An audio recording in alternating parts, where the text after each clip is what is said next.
Is it time for the intros yet? Tristan, shut up. This is the Player 4 Podcast. Join us each week as we talk about video games, entertainment, and pop culture, and bring in guests from the Rooster Teeth community. Player 4 has entered the game. Hey there, are you ready for the Player 4 Podcast? You're gonna be entertained for roughly 30 or 45 minutes, depending on how much Joseph cuts, yeah. Bleep! So 2 minutes. He's gonna cut 2 minutes. He cuts all of it except for 2 minutes? Alright, perfect. Let's make those 2 minutes count. I like how this theme song didn't end on profanity, but you still said bleep. I mean, it's just a thing now. It's a tradition. Hello, I am Tristan, aka Shagrasir, on the Rooster Teeth website. I am Alex, a.k.a. Chaos Black 21. I'm Malachi, a.k.a. Suki Kiba. Alex is back. Oh, why did the Vavuzela's have to come with him? And I'm Joseph, a.k.a. Dunlap. No, he changed his name to the Vavuzela sound. Yeah. A.k.a. Bow. I was Gotcha. Mr. Winkles, but I think now I'm Baron Dunlap. Special. Yes, it feels good to be back after 2 weeks of absences. We could have recorded one with me last week? No, it's the week before. Because live stream was last week. But someone forgot that we were going to record on Monday instead. Yeah. Someone forgot. I'm just not gonna make plans on those days anymore. It's just, it happened, and I'm sorry about it, but... I'm giving you death stares. Death stairs over the internet. Internet stairs. I'm Internet gonna stairs. show you my giant white butt. It is pretty giant. It is. Yeah, for all you iTunes listeners, you need to go to YouTube and see his butt at this point.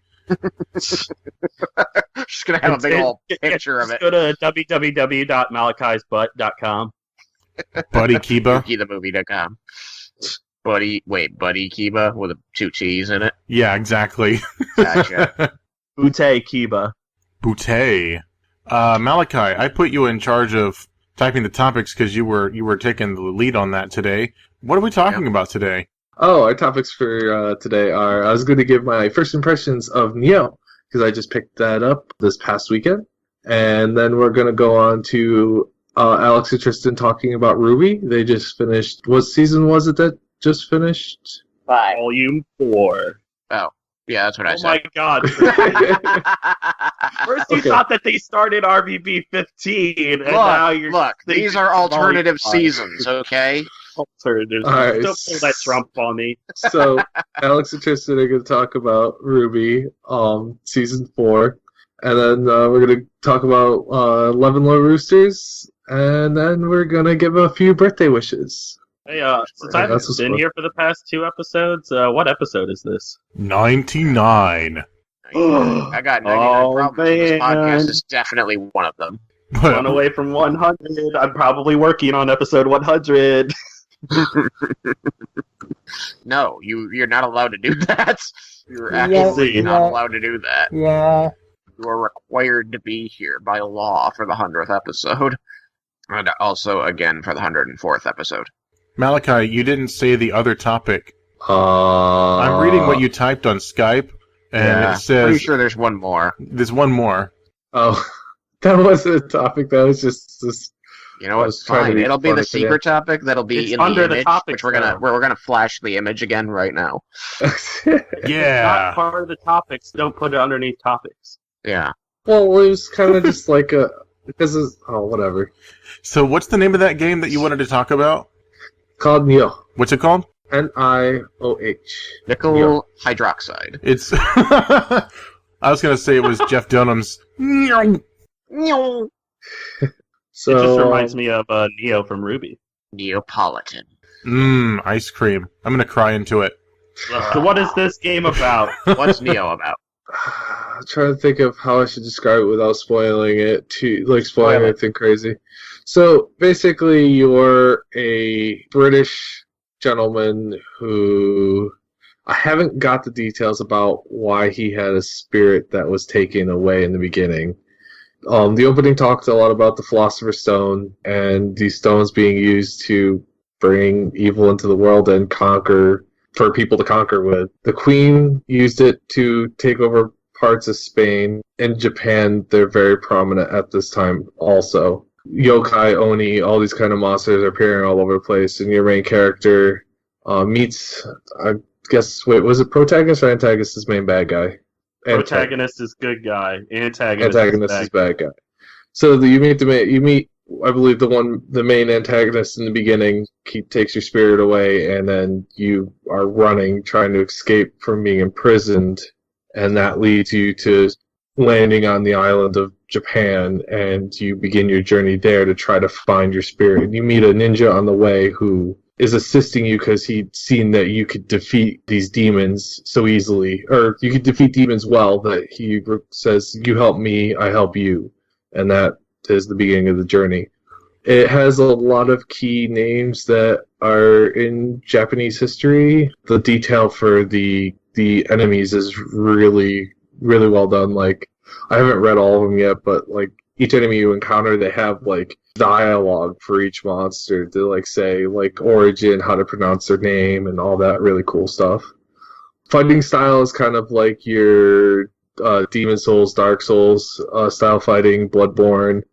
It's got kind of to me personally, it felt kind of mission, like starting off on an outer screen and doing missions like Devil May Cry had their setup. I really like the play style. You have different stances for your weapon, you have a variety of weapons you can use, and the multiplayer is not bad also. You have to have an item to summon people into the game. You have to have completed the mission to join someone. And once both people have completed it, you can actually both be first player, kind of, and do the mission together and actually interact with all the items and chests and switches. So when you're helping someone, you can't interact with any of the environment. You just help them kill stuff and fight. But once you go through what's called the Yokai Gate, you both can actually interact with everything on the stage because you both cleared the level. So overall, I'm really enjoying the game. I think it's pretty good. I haven't got crazy in depth with it yet, so can't say a whole ton about the story yet. How well they did with it. Wait, so does Nioh mean anything? I don't know specifically. No. Doesn't mean anything to me, but I'd have to see if it has kanji. Just makes me want to say ni hao. That's Chinese. I know it's Chinese. I was just looking to see if you would know, Tristan, being all Japanese on us. Interesting. The kanji for Nioh or the kanji for person, and it's not king, it's born. So, born human, perhaps? So yeah, overall, 2 drumsticks. 2 thumbsticks? Two drumsticks. 2 drumsticks. He's still at Thanksgiving, apparently. He's got his turkey out. Hey, I was thinking like a drum set. Joseph, I hope you like my tweet that I just sent out. Are you tweeting while I'm on my phone too? I'll check it real quick. Oh no, it is king. Okay, so a human and king means benevolent king, which makes sense. So there you go. Nioh means benevolent king. Cool. Benevolent king. Good to know. So yeah, it looks like they put a lot of lore in there and a lot of cool stuff. So if you everyone says it's great anyways, it already has great reviews and stuff, I believe. So if you're hesitant, you should try it out. It's pretty good. Go try out the Jerpig. Especially if you like Demon or Dark Souls. I have never played Dark Souls or Demon Souls or Bloodborne or any of that stuff that's supposed to be similar to it, so I don't know if I'd like it or not. Huh. Okay then.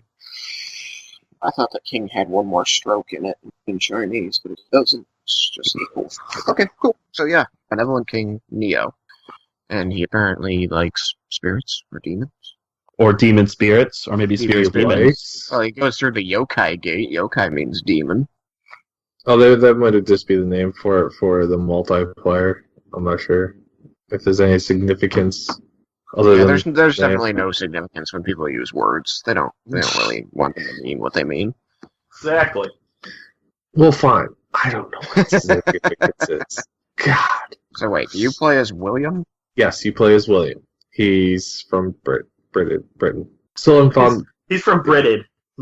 So you get called upon to join Japan's army after you arrive by this dude, Hattori Masanari, who is a servant to Tokugawa Ieyasu. Tokugawa Ieyasu is one of the 3 the first three rulers of Japan. The other one being Oda Nobunaga and, well, I've forgotten the last one's name, but the first three before the capital of Japan got moved to Tokyo. It was originally in Nara. Yeah.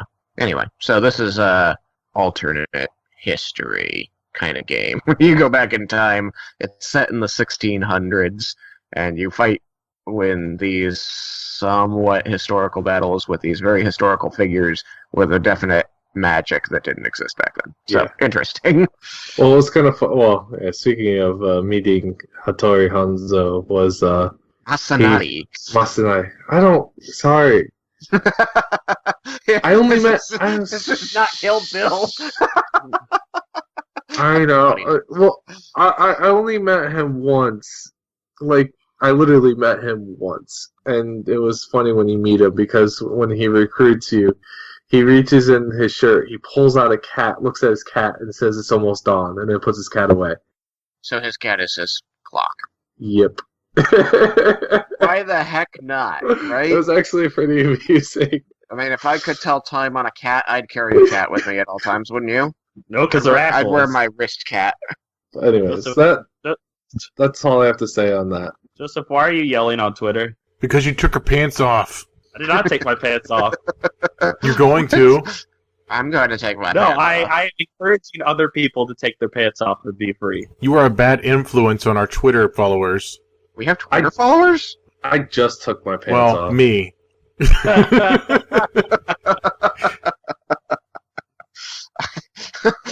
Sometimes you need a good no pants podcast.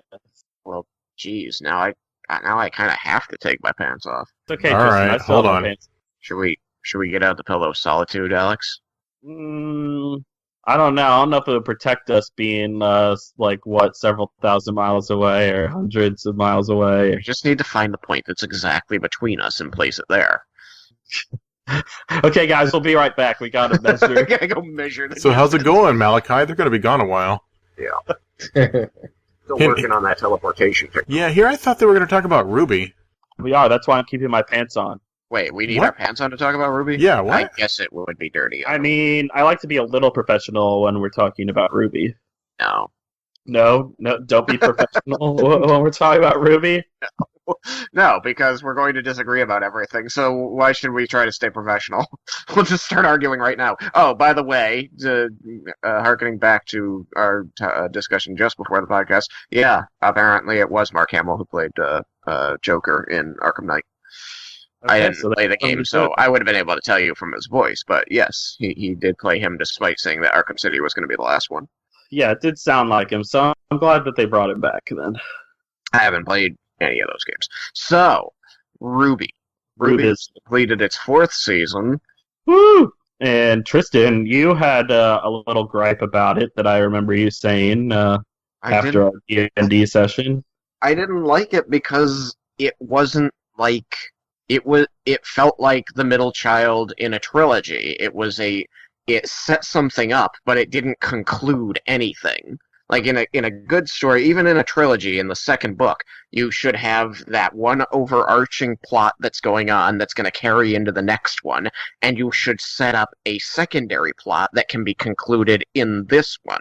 That's how the good books are written. And that was my problem, was that the only plot that they kind of concluded was that RWBY and the remaining members of Team Juniper make it to their destination in Mistral. But the big problem with that is, why were they walking? Like in the last episode of the season, like 4 other people in the show decide they're going to go to Mistral, and they get there in a day by flying there. So why did we spend the whole season with RWBY and Team Juniper walking there? It was a journey about maturity and growing up. I mean, yeah, you're not wrong. That is kind of what was going on. There was a bit of that. It was interesting that they kind of started off having grown, like, noticeably. So it didn't, I don't know how much room they had given the characters to further grow. They did grow a bit. You're right about that. We got to learn more about the members of Team Juniper, which was really great, especially the history of Lyran and Nora. Valkyrie. I enjoyed that. But and I would say that to be fair, yes, in the overarching story, they really didn't pretty much nail the coffin in anything. However, which is like fine. you were saying, the Lyran and Nora, I mean, they kind of brought that out. They kind of, but that's not a plot. Like that's something you do. It's character growth, but it's also it is kind of a plot. But no, yes, character growth happens in the course of a plot. You don't say, "Well, we did this one episode where we showed the history of these two characters. That's our plot." No, that's not. That wasn't just it. They took down the monster that was terrorizing the area. They've been terrorizing it apparently for years, and one of the reasons why the cities kept failing. You're right about that. They did do that. The setup for it, then, in my opinion, was not plot-like enough. They had all of 3 episodes that devoted any time to this. One was the episode where they first decide not to, to split up, when Lyran and Nora went one way and Jean and RWBY went the other, because Ren and Nora didn't want to go to Kuroyuri. Mm-hmm. So there was foreshadowing there. Then they did the flashback episode, which actually introduced you to Ren's parents and the monster that terrorized his village and killed his parents. And then there was the episode where they introduced the monster. But that means there's 3 episodes of build-up that's what's going on. To me, I don't know. I'm not totally disagreeing with you. I'm just saying that there was something that they brought up, and they were able to complete it. Yeah. I think that the greatest thing. I think that I'd be able to get behind you on this a little bit better if perhaps the monster itself had been introduced to this group earlier in the season, so that it was a known adversary that that was part of the current storyline. Like, we knew it was part of his past, and we knew that there were Grimm and bandits still pillaging villages even now.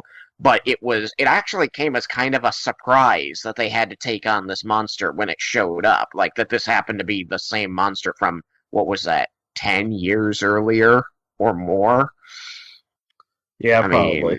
Like, it didn't feel like they were building up this monster to be, the closure of the plot. Like, it felt like good closure for Ren's character. And it was great. We also found out his semblance too. Right.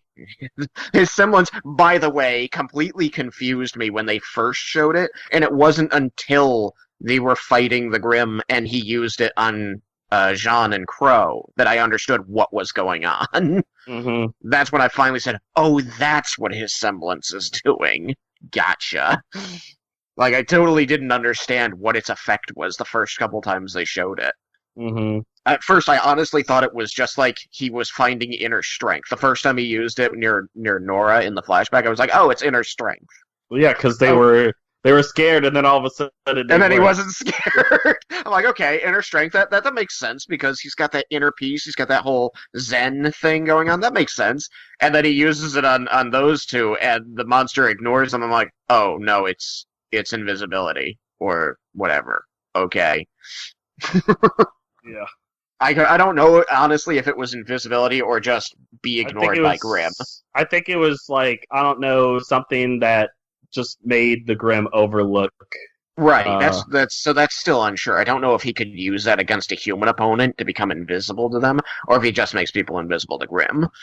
Yeah, it might just be, part of it might be that it gets rid of those bad emotions or whatever, and that's because that's how the Grimm basically find people. Yeah, that's true. They have talked about that. So there could be an element of that in it, but that means that, unlike everybody else, his semblance is only useful against Grimm, and only useful in running away from Grimm, which is unfortunate. It's like he got cheated for his semblance. It's very esoterically useful. But yeah, so my argument, the thing that I didn't like about season 4 was that it didn't feel like it accomplished enough. Like, yes, it did have good exposition on the backstory for Nora and Ren. Yes, they did have that monster fight at the end that you could say is the closure of the subplot. I did not feel that it was built up enough to be considered a subplot. It was just sort of like, oh, they're fighting this monster now, and then they defeat it. Now, I will say what I liked about the fight was that they finally actually used a strategy. Oh, yeah, I was going to say that. Like, did you like that they actually used the strategy? Yeah, they said, okay, here's what we're doing, and then they freaking did it.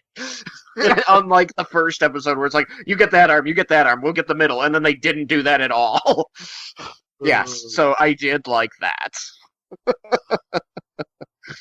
Oh my goodness. I thought that the moving over to the new animation styles went over pretty well. Yeah, it does got better with keeping the voices with the mouths. Yes, they did get better at that. But I was saying that the switch over to Maya does look cleaner, and it continued to look cleaner through the end. I will say that in some of like the more active motions, like when you have characters running, it kind of falls a little short. But I mean, I guess it's all just everything gets better with time, right? Yeah. But I think that it looks very nice. The new designs for the characters were nice. We finally got to see the new outfit design for Yang. Mm-hmm. Because she has her arm. Some people might not be too happy season in her sweatpants, and then finally she put on real clothing. Some people might not be too happy about the arm, but we'll see. I think that we're gonna find out that it's got an AI in it. No, it does not have Penny in it. Stop freaking trying to say it's that. Gonna be a Penny arm. It's not going to be Penny. They're going to be combat ready together. They had not. Okay, the song probably that is my favorite of the season. Probably the armed and ready at the end of the last episode that they played. Really pay more attention to the music. I did listen because that one was again performed by I'm blanking on names. You have to help me out. Jeff Williams' his daughter. Right. What's her name? God damn it! Now you're making me look bad.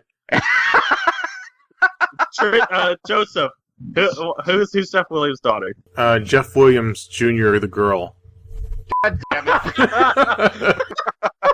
You guys. I mean, I figured someone music related would maybe have a better idea. Well, I guess I don't feel so bad. Casey, right? Her name is There Casey. you go, yeah.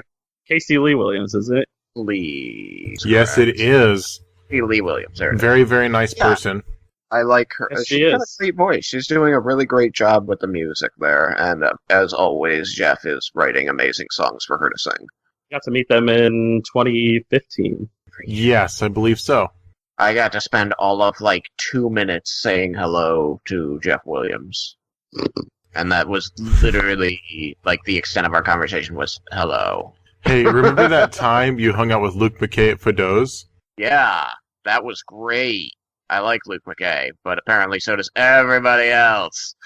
So the time that I hung out with Luke McKay meant that I got to stand around while somebody else talked to him for 2 hours. Well, there went your celebrity pass. Yeah. Oh well. I got to sit awkwardly at a table with the Ramseys. It was fun. Until we came along, and then... What's up, Tristan? Okay, I'm going to join you. Talk to your cool friends. Yeah. I don't feel like I belong here. I'm just gonna go with my actual friends now. Let's go, Tristan. We're gonna play Dungeons and Dragons. I joke. Dude, actually, that did happen. So jump at that up. Okay, thank you for snotting on your sleeve again. No, that was my inhaler again. Yeah, with the inhaler. It still sounds like snotting on the sleeve. So anything else RWBY related? Tristan... Look, it was fine. It was fun. It's worth watching. I just don't think it accomplished enough as a season. It set up a bunch of storylines, and it didn't really close any. And a season should close at least one storyline.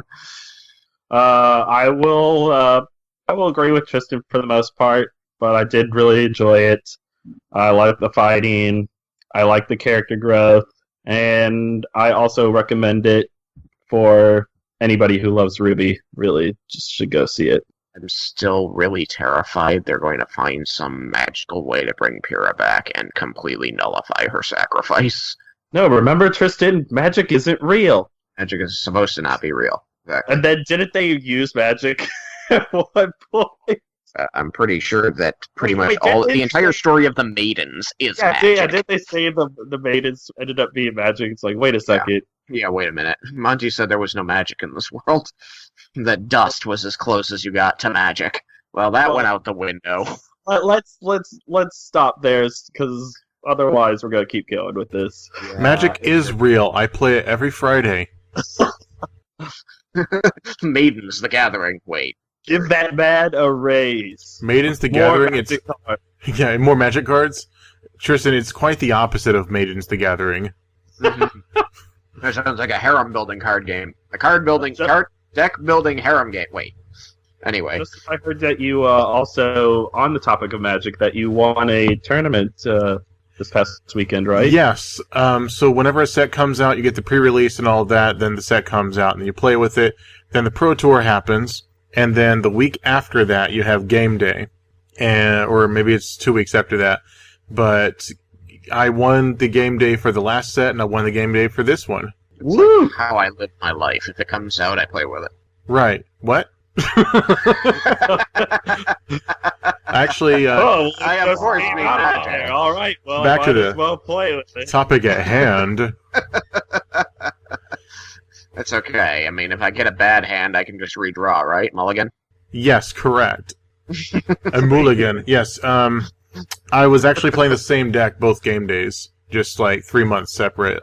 It's a deck I enjoy playing. And then I played the second game day immediately after the first one, and the deck just took a huge steaming dump on me. Figuratively. Yeah, it was like, no, I don't want you to have land. That's not important. And then at the end of the tournament, it was like, remember all those lands? Here they are. And then my last opponent played a card where he got to take my best burn spell completely out of my deck. And then I completely decked myself, drawing cards, trying to find the last 3 points of damage to kill him. And so I lost because I ran out of cards. Oh, no. Because my deck draws cards like nobody's business, and there's no blue in it. Well, I don't know what no blue means. Blue is the color of drawing cards, usually. Red and black have ways. All the colors have ways. I'm doing red and black. Anyway, everyone's bored now, so... 11 little roosters! 11 little roosters. Yeah, so we were talking about this before the podcast, and Alex and I were like, yeah, we'll talk about 11 little roosters, and Tristan was like, I don't watch those. And Malachi's like, I don't watch those. So Any now of the it's 11. Joseph and Alex talking. Yeah. Alex gets to be in all the parties. Yeah. I mean, I've missed the past 2 weeks, so I need to make up for it. That's perfectly fine with me. Go to it. Go do it. All right, do your 10 and 11. Yeah, we'll start with 10. 10 was a sort of a fan service series, honestly. There were little clues hidden in each episode where you were able to kind of guess through foreshadowing who was going to be the next to die and how. Although I think only like 1 or 2 people correctly guessed every death at the beginning. But there were plenty of people who figured it out along the way. I was completely clueless the whole time. Oh, I was as well. Yeah, 10 was, like, it had clues, but it also had other clues that weren't really clues to throw you off. And so it was kind of almost like a, just up in the air, like, okay, you have to make this guess. Good luck, because we're not really going to help you at all. Yeah, there's red herrings everywhere. Like, they're throwing them. 11, they really modified the way that they did this. Let's real briefly talk about the concept of what 10 Little Roosters was, which was, like, there's a whole group of people, and one of them's murdering everyone, but you don't know who it is. Yeah, they're locked inside the Rooster Teeth headquarters, and so they have to try to figure out who the killer is before he or she kills everyone, and make it out. Yeah, so basically as you watch episode by episode, you're just watching their little interactions, and they're being silly, and it's just tons and tons of fan service and references. And then someone will die at the end in a random way. really random ways sometimes. Pretty sure one of the options when you were trying to guess types of death was creeper explosion, just to give you an example. Or an actual red herring. Yeah, an actual red herring. Ryan got stuck in the hole. Yeah, but I mean, that didn't kill him though. I mean, you're supposed to think it does, and then all of a sudden it doesn't. But at one point, he's wearing the kilt, and he's in the hole and he's laying there, and then they're strategically covering his junk because he's laying in a kilt. So then, what was it? It was Josh Flanagan who directed that. And then he made this whole video that was a post-mortem, like, here's what we did. We had this clue here and this clue here. And then he lost the whole video after recording it, so he just made a really long journal instead. Yeah, it would have been nice to actually see the video, like, be like, oh, yeah, okay, so that's what I was supposed to look for, not this over here. And that was before many people knew who Josh Flanagan was.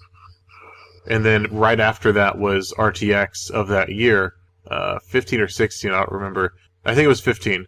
And he was at all the events, and it's like, oh, I recognize him now. It's Josh. Not Rooster, not Red versus Blue Josh.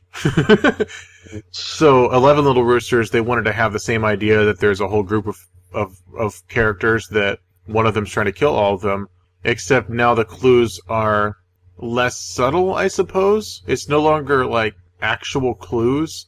You're trying to find like codes to scan and Google little to code. Give you the clues. Yeah, you're finding looking for codes to give you the clues. Yeah, the codes give you the clues, and then you go and you find series of letters and numbers and type that into the Google link or whatever, the bit.ly links. .ly. Yeah. / yeah. And there's like all these QV codes and everything. You have to download an app on your phone. And QR code. Yeah, QR. That's it. And there's not very much guesswork involved anymore. You just have to find all the clues. And I mean, like it can be kind of difficult. Like episode 3, because episode 4 just came out. In episode 3, they had a board that had a whole bunch of letters and numbers that you had to figure out what was the correct input. Yeah, and one of them led you to the Wikipedia page for a red herring. Yeah. So the whole cast of characters. What's the name of the organization, Alex? Isn't it it's Rooster something, isn't it? Rooster something. I know it's like the League of like assassins or something. But It's an assassin league. The leader is Matt Hullum's character, who's the big, because Roosters. It's Roosters. He's the big rooster. And so then it's a whole bunch of countries that their assassins are part of it. Some countries have like 2 to 4, and some countries only have 1 person. And some of them are recurring people that were on last year, but they're under a different name because they're different people. They're not the actual people. They're not playing themselves. Only Ryan. Ryan's the only character playing himself, and he's not an actual character. He's just someone they talk about. Barbara is, she's not the killer because she's the one trying to solve the mystery. I mean, yeah, and she's Canadian, and they said it would be too obvious for her to be the killer again. Yes, if you haven't watched Ted Little Rooster, spoiler alert, Barbara was the killer. Oh, I mean, it's old at this point. I think it's 2 years old, so I don't think it really matters. Tristan hasn't seen it. He's not going to watch it. He's not interested, and he's making Inception sounds. Wait, that's an Inception sound? Whoa. You know what happens if you take the Inception sound and make it a higher pitch and then do it over and over? Gosh darn. 11 Little Roosters. Enjoyable, even if you haven't seen the other one, and there's far less fan service this time around. It's just the kooky characters that are all assassins, and they all have these little stories. Like Aaron Marquis is playing a French assassin who has a code of ethics that he will not violate. But when you find out what it is, it's actually really messed up and weird. It's pretty hilarious. They even have fan service last time. They even have Blaine. How many guys from Mega 64? One gets a cameo. I don't know. He was Aaron Marquis' target in the second episode. I don't know. I don't follow Mega 64 too much. Oh, okay. But yeah, you were talking about Blaine and how he wants everyone to do him, but they won't. Yeah, he wants to be treated like a piece of meat. And then Gavin, like every time you see Gavin, he's laying in bed with a different member of the cast.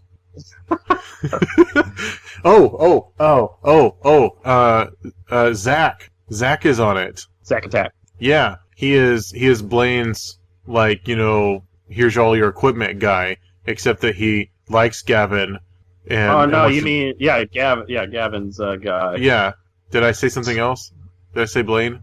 Thought you said Blaine first. Oh yeah, That's why I was getting confused. yeah, he and Michael are Gavin's team back from the UK. Except Michael just sits in a room with a computer and yells. With no mouse. With no mouse. Yeah, It's like, I it's noticed much that. easier with a mouse.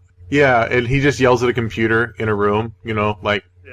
real Michael. Yeah, of course. Yeah, and He plays his part. He plays a British Michael. the best line is when the final bit of the scene where Gavin is getting his equipment and Zach is hitting on him, and then Gavin leaves and he goes, "Why, hello, John Thomas." John Thomas is another name for a penis. Yeah. Oh, I get it now. That's dirty. Yeah. Yeah. Did you guys see the behind the scenes video that went on Facebook and Twitter where Ashley was trying to teach Blaine the booty walk in the tights, the leather tights? No, I have not. I did not see that, actually. She's trying to teach him the sexy walk, and he's trying to do it, but he's like shaking his booty the whole time. Anyway, so enjoyable. I think I actually enjoy it more than 10 Little Roosters, even though I got most of the references. There's not referential humor this time as much as it usually is. It's just good writing. It's funny. And then Funhouse is a bunch of flamboyant German boy band guys. So there's that. Aren't they called the Schlossel von Sex Boys or something? Something like that. And then when they show up at the meeting and they're being announced by Josh Flanagan's character, and he says, "I'm contractually obliged to tell you," and he announces them, and they go, "Brr, brr, brr, brr." I don't think that happened. Yeah, so, speaking of things Tristan likes... Yeah, speaking of things that Tristan hates... Now he's really not going to watch it. Yeah. Speaking of things Tristan likes, the next thing on our list of things is birthdays. According to what Malachi wrote, birthday wishes... Wishes... So, Tristan, you We had don't your need birthday. E's in our pluralized nouns. How old are you, Words Tristan? that ends in S. I'm allergic to these. I am 29 now. Are you allergic to I'm a e-stings? Sad old man. Am I allergic to what? No, I was asking Malachi, is he allergic to e-stings? He stinks. Yes. So you said you're 29 now? Yeah. Alex, how old are you going to be when we reach our 100th episode? When we reach our 100th episode, which will be next week, but it won't come out until the week after, I will be still 27 when we do our 100th episode, but the day afterward, I will be 28. Yay! 28, 29, and also someone else had a birthday. Today, Stuart. according to UK time, it's Stuart. I sent him a happy birthday You did. How did you Yes. send him a happy birthday? on Skype. Yeah. What is a happy Actually- birthday that you can send to someone? I sent him the message that said happy birthday. Okay. And how old is Stuart? Like 1 million? According to Twitter, he is 9,000? 26 years young. Jesus. So 29, These young people. He's a 28, youngin'. 26, and how old are you, Malachi? This year? Or Yeah. right now? Do it. Do What do it. you mean? April's my birthday. Well, I'm just asking how old you are. 29. 29. You're I'm gonna 29 is... you're gonna turn 30. old. Gina turned Yeah. old. Sound of Joseph losing it. No, okay, so Why you didn't tell me how old you are? losing it. So can I share a story, just real quick before we're Yes. done? Because I have the Sure, Star Wars Stan. role playing game, and I have a guy in my game. Bless him, he's on the autistic Yeah, I mean- spectrum, so things frustrate him easily. Yeah. And they were infiltrating a stormtrooper base, real small one. It's like a secret facility. It was real easy to do. They came through the vent in the medical bay and shot the doctor and his 2 mutant experiments. Then he goes over and he's talking to the droid who doesn't even give a flip. And then he goes over to the computer console and he asks if he can access the security on the console. And I ask him, what do you mean? And it says, the security. And I say, well, what specifically are you trying to accomplish on the console? And he goes, I'm trying to look at the security. I'm like, can you be specific about what you are trying to find and what you're trying to do? And he gets mad and he's like, I want to look at the security. How am I not being clear enough? I'm like, okay, you could be looking for the roster of security personnel. You could be looking at the security camera feed. You could be looking at where the cameras are located. You could be looking at briefings. You could be looking at, I don't know. Looking at the password that locks the computer itself. Yeah, all kinds of stuff. You could be just looking at where the security cameras are being accessed from, but he didn't get until like he talked to me again today on Discord about it, and I was like, I was trying to explain that the word security doesn't inherently mean security camera, and eventually I had to say mean anything. Yeah, if you're trying to look at the cameras, then what you're actually wanting is security cameras. You can't do that from a medical computer console. I mean, it was a frustrating moment, and then there was also the guy who kept dabbing every 5 minutes. It's like, and you kill the stormtrooper, dab. Why is that a thing? I don't know. My students are doing it now. I don't know, but now I'm going to start doing it now at our D&D sessions. Are you gonna go burr, burr, burr, dab? It's gonna go do. You just killed the monster. Long story short, the two of us came to a consensus. We figured it out. It was just one of those situations where you think that what you're saying is clear enough, but really there's some words missing. Yeah. Yeah. So what's the next thing on our list of things to do? Oh, before we do the next thing on the list, which is getting the flip out of here, according to Malachi. Alex, did you get the tweet that I sent Player 4 Podcast a few minutes ago? I haven't checked it. So I sent you I got to put your pants back on. No, I sent you something else that we need to talk about. It's how I obliterated my toe. You obliterated your toe? Did you not see the picture on Twitter and Instagram and Snapchat? No. Because my students asked about it after the fact. I check Twitter like once a day. My millennial students are horrible people and they liked the picture. But, okay, so I walk at mock speeds. And it's because I was in drum corps and marching band. I walk at about 200, 210 clicks a minute. Which is basically... That's about 200, 210. And that's how fast I walk. And I have a decent-sized hallway. You may have seen it, Tristan, although you may have seen the duplex, honestly. And it takes a while to get down the hallway, like 5-10 seconds. 1 second for my cats when they're hungry. Yep. Yeah. So I was walking down the hallway. I reached the kitchen area, turned the corner, bam! Pinky toe into the wall. Nice. At mock speed. I must have been breaking the sound barrier or something. At mock speed. You just kicked this wall as hard as you freaking could. And the wall just went...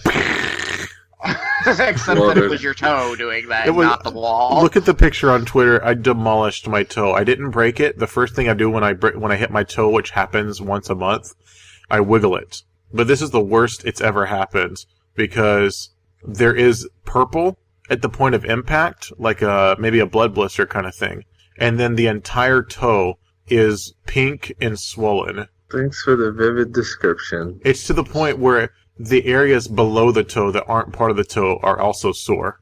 That's how much I demolished that toe. I sent shockwaves down my foot. Nice. Yeah. Yep. That is a really tiny pinky toe you have. So a student came into theory class this morning. Pinky toes are usually huge. No.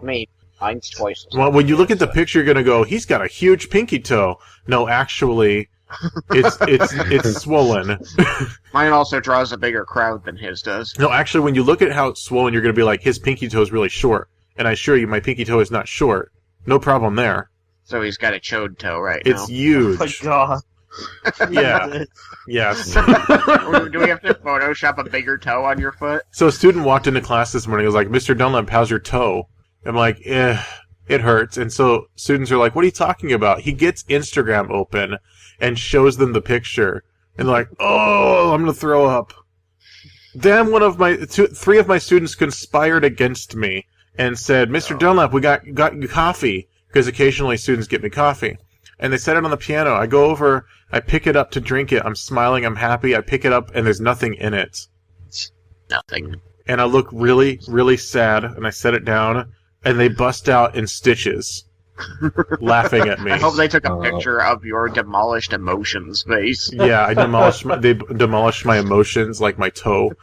So after they realized I did not like that, they started blaming each other, and then I told them they were going to get theirs. That's when you say pop quiz. They're going to get theirs. I don't know how yet. I'm still thinking, but they're going to get theirs. So I've wasted... No, the great thing with the teachers, you get material for them to study. Say, there's going to be a pop quiz tomorrow on this. And then you don't do the pop quiz and make them study all night for it. I've thought about that, but it's 3 out of the entire class. So either I prank the entire class, or the rest of the class is in on it, and one of them tells them, or I send an email and blind carbon copy everyone, but I only email those 3, and then they talk to someone else who supposedly got the email and find out they didn't. So, believe me, these thoughts have gone through my head. I need to really think about this, because I'm good at this. I'm going to get them. Yeah, so, next thing on the list, Malachi. Or you could just put walls in front of all of them so they hurt their toes. I'll paint the door being open on the closed door. And they'll go, smack! Like those old Roadrunner cartoons, huh? Yep. Malachi, what's next on the list of things that we're going to talk about? Getting the flip out of here? Yeah, let's talk about getting the flip out of here, Napoleon Dynamite. So are you actually, flipping out of here? Yeah, like a ninja. I'm going to be flipping out of here. So can we watch, what's that really horrible dubbed over Kung Fu movie? What I could think of that was a martial arts one, I don't know. The Kung Pao? I don't know if that was Pretty sure I'm talking about Kung Pao. We need to watch that as a group and record ourselves watching it. Anyway, yeah, so, let's get the flip out of here, guys. Get the flip out. Get the I already flip have out my of here. pants off. Stop bugging Hashtag me. flip out. Put your freaking pants back Hashtag on. no pants. Hashtag, Goodbye, good night, everyone. hashtag Napoleon Dookie Might. Alright, I'm stopping the recording now. No, don't No, stop wait, hold recording. on. We haven't finished yet. It's done. We haven't stopped finished yet? Done. No, Stop. I'm still recording. Bye. Oh, that was sweet. He got closer to the mic as it went on. Yeah, those words like goodbye.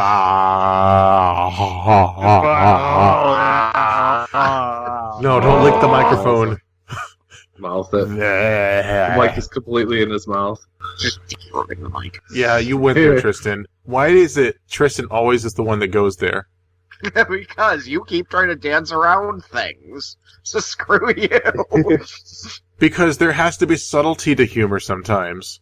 Nope. No, Tristan and I just go full out. You go full homo. It's 110% not safe for work. It's like the Family Guy episode where Peter Griffin had to get a rectal exam, and he kept saying jokes about butts. He's like, we'll get the bottom of this, and things like that, and then he goes, sphincter. Yeah. It's always funny when you dance around it for a while and then somebody finally says it. So you're that guy. I'm that guy. I'll be the Peter to your Griffin.